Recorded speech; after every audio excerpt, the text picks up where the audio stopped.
captioning for News 12 is brought to you by Kenneth Nugent. From the station that's on your side, this is News 12 First at 5.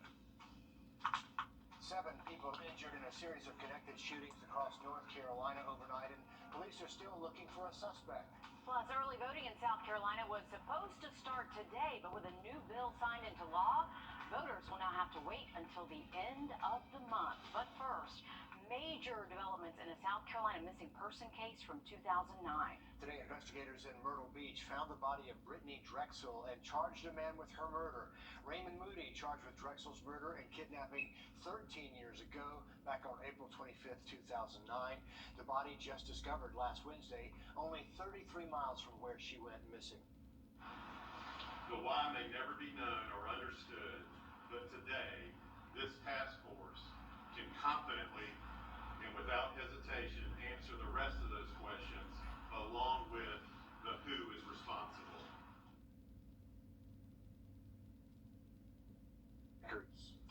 Much more news to come. Let's check in now with First Alert Chief Meteorologist Riley Hill on a week that seems to get warmer by the day. Kind of nice out there today. Options ahead of time. You can find your local information on scvotes.gov. North Carolina authorities are looking for suspects in connection to a shooting that left 7 people injured overnight. Police in Winston-Salem responded to a call where they initially found 2 victims. They were taken to the hospital with non-life-threatening injuries. 5 more were later found. The investigation is still in the early stages tonight, but police believe this was not a random act. To the trial of Ryan Duke now in South Georgia. He's charged in the murder of Tara Grinstead. Today, the prosecution wrapped up its arguments. GBI agent Todd Crosby, a forensic expert, took the stand. Another forensic expert, Romy Franco, also testified, describing bones with evidence of fire damage. Well, due to the low-level amount of data that was obtained and just the poor quality of the data, it didn't meet our criteria or thresholds for being able to report any profile. Therefore, the data was deemed inconclusive and no results were reported. The defense began their evidence late today, including testimony from a psychologist who spoke with Duke in 2019 while he was in custody. An Aiken man arrested in Columbia, South Carolina on warrants filed by Aiken Public Safety. Antonio Wise facing charges related to a shooting last August on Aldrich Street in Aiken. One person was shot and later died from those injuries. Wise facing murder and weapons charges. Another man, Dontel Harling, was also arrested and is facing similar charges. Authorities are still looking for a third suspect in connection to the same crime. Anyone with information about the case should call the Aiken Department of Public Safety. In Florida, a person severely burned after a food truck explodes at a seafood festival over the weekend. This is Vero Beach, Florida, northwest of Palm Beach. North of West Palm Beach, I should say. Officials say the victim was flown to a hospital for children in Orlando for that treatment. Fire crews were at the park investigating, but so far it is not clear what caused that explosion, and there were no other injuries. Well, temperatures are going to be cranking up this week. We're expecting near record highs Wednesday through Friday. Have a look at that hot forecast just after the break.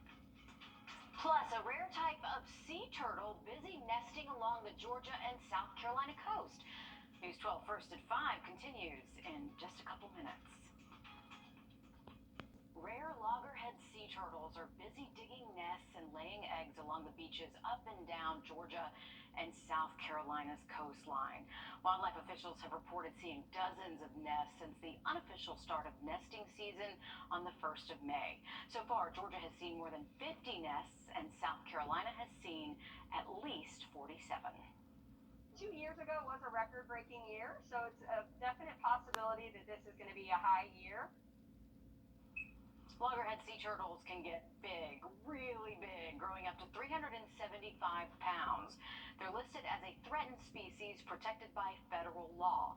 The turtles nest along the coast from Florida to North Carolina throughout spring and summer. I think we've gotten better at giving them their space, even on a busy beach. Right. They will block off those nests, and people, for the most part, leave them alone because I think it's federal law if you don't. It is, and learning to turn the lights off so that they know to go to the sea instead of towards the road and houses and development. Even new bridges are built with that low light level just for the loggerheads, but it's working, getting that population up again.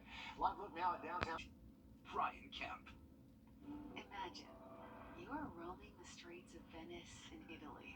Roberto Coin's Venetian Princess collection embraces natural colors and the boldness of black diamonds to create an elegantly irresistible design with artistry that inspires and transports us. Where does your jewelry take you? Roberto Coin's Venetian Princess collection, available at Windsor Fine Jewelers. Governor Brian Kemp. A North Carolina man will remain in a Washington, D.C. jail after threatening to use a device of mass destruction. Prosecutors say Floyd Roseberry drove from North Carolina last August and threatened to set off explosives near the Library of Congress. There was an hours-long standoff before he eventually surrendered peacefully. No explosives were found. Rosenberry appeared in federal court today. Here's our Washington News Bureau's David Aid with the latest in the case. With a plea deal still on the table, Floyd Ray Roseberry's lawyer is asking for more time to write up what they consider to be a fair plea deal. Roseberry addressed the court Monday, telling federal judge Rudolph Contreras that his wife may have cancer again. He told the judge that he's worried there will be nobody to care for her should she need another round of chemotherapy. He also said that he's now on the right medication and said, quotes, "If in my right mind and on the right medications, I wouldn't have done it." Roseberry's lawyer said he would formally request bail to be reconsidered, but Judge Contreras told Roseberry that it may be unlikely he'll be released because of the seriousness of last August's incident. Roseberry's lawyer also told the court that he's waiting for documents from a D.C. jail that will allegedly show Roseberry recently saved a corrections officer's life. The lawyer said potential proof of that goodwill could play a role in the counteroffer to the Department of Justice's plea offer. Judge Contreras said he'll meet with the prosecution and defense again in 45 days on June 28th through a video conference. In Washington, I'm David Aid. Also this afternoon, 4 teenagers lost their lives in a crash outside of Atlanta. Henry County police say 2 16-year-olds and 2 15-year-olds died after their car ran off the road into a 6-foot ditch last Wednesday. There was an impromptu memorial at their high school. I ain't gonna lie, he's a good person. Like, he always, he funny. I used to see him in the hallway, flirting, like, he used to be that one cool dude, man. I'm not gonna lie. And Trina, she just happy. Jordan, she was quiet. She didn't really talk to nobody. Every time you see Jordan, you see Trina. Every time you see Trina, you see Jordan. And the victim school is holding a vigil at the football stadium later this evening. Horse racing has been steeped in controversy in recent years, but there's now a push to make stricter rules for the sport. Our national investigative team looked into the nation's trainers, the professionals responsible for making horse racing manageable in the South that they work with. They're also looking at who takes the blame when there's an animal potentially in danger. Here's Lee Zurich with Betting on Change. A spring race. In under 2 minutes, these thoroughbreds run 1 mile. Coming in second place in this race, a horse trained by Carl Broberg, a top trainer who in the last 5 years has at least 22 horse deaths tied to his name. That's the same number of deaths we found tied to another highly decorated Hall of Fame trainer, Todd Pletcher. Our investigation found these horses aren't alone. At racetracks across the country, loading into the starting gate has essentially marked the end of life for thousands of horses. Are horses dying when they shouldn't be?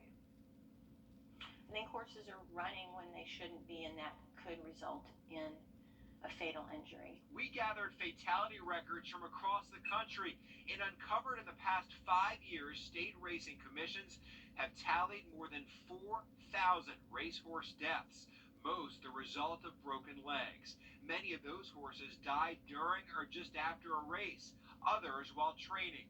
That number is not acceptable. Stacy Hancock knows what it's like to breed a winner. It's just this euphoric unbelievable moment, and pinch yourself moment, walk on air moment. Her horses have won 2 Kentucky Derbies, Gato del Sol in 1982 and Sunday Silence in 1989. And then it's addictive, so you want to do it again.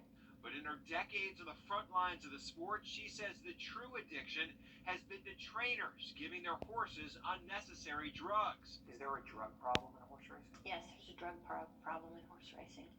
Definitely. Because the drugs can mask pain and injuries, horses may end up competing when they should be healing.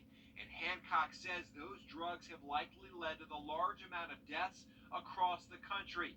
And the reason that that number is so high is because some of these horses have been treated with drugs that either cause them to not run faster, but to have less feeling for pain, and pain is a signal to stop. In 5 years, we found 234 deaths in Ohio, 274 in Louisiana, 440 in Pennsylvania, and 580 deaths in California. We also found over 5 years nearly 4,500 trainers with drug sanctions, and of those, nearly a third had multiple citations in that time frame. And it has become a race to the bottom where it's a game of who can out-cheat each other, all at the expense of the welfare of the horse. Right now, horse racing regulations and enforcement are a mixed bag across states. The state-by-state patchwork is a tremendous detriment to the industry and to the horses. All of this should change. A new law signed by President Trump in 2020 will make one set of rules for drug testing and penalties. The Horse Racing Integrity and Safety Act that takes effect in July will regulate thoroughbreds, which run in the Triple Crown races, the Kentucky Derby, Preakness, and Belmont Stakes. Stacey Hancock has pushed for the new law for years. She might compare it to the stretch run of a race. The final seconds, the window is closing for the sport to make a move.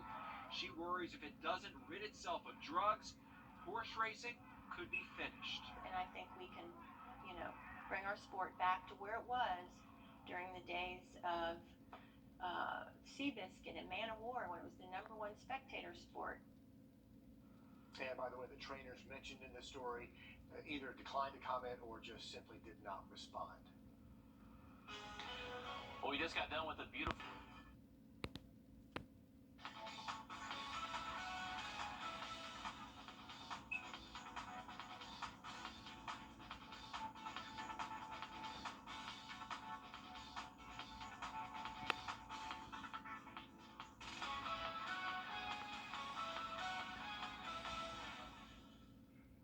Work on the Yuchi Creek Trail now complete. It is one of Columbia County's prime spots for outdoor activities and connects to Patriots Park.